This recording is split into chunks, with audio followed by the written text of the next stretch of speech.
I think Chairman Nunes is in a little bit of trouble here. And I think that if you talk to Republicans on the Hill, they will acknowledge as much. If you talk to Republican leadership, they're starting to get a little nervous about this. Lifting up for a second from the details of what we're learning this morning, Hallie, we are less than 70 days into Donald Trump's presidency, and this drip, drip, drip of Russia, I think, is doing more to undermine him than any health care defeat, than the executive order rolling out on the immigration. Look, this is trouble for the White House. It's funny, Hallie, because a few weeks ago when I was on the set with you, we talked about the drip, drip, drip, and it's not stopping. And I think that, you know, this is eerily reminiscent of the Benghazi thing, where we thought that this was just going to be a couple of headlines and then a couple of day two stories, and it turned into something much more than that.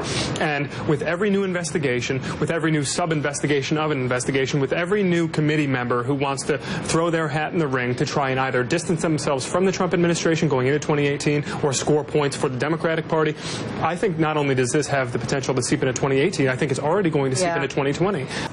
Is that the right move by the White House, Tim? Well, I think we're going to find out in a couple of hours whether or not the White House is going to follow the lead of Republicans on the Hill, who I think have been increasingly vocal about the idea that Assad has to go, but lacking the specifics, as we also heard from the Democratic congressman a minute ago. You pressed what are the specific options? We've heard very few of them. Because there's no good options, right? But at the same time, if you're urging further action, you got to do something. You have to give us some sort of tangible option in terms of military force.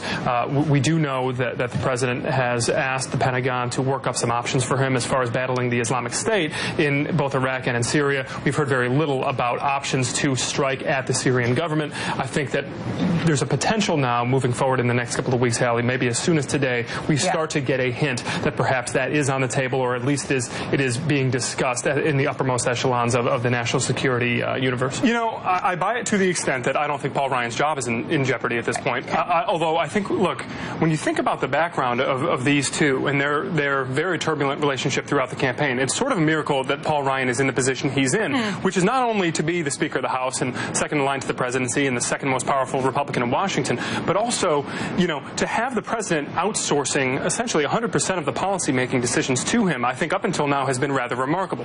It's no secret that probably the most regrettable aspect of Barack Obama's presidency and of Barack Obama's legacy is Syria. And I think that now President Trump has a decision to make whether he wants it to be a part of his legacy as well moving forward.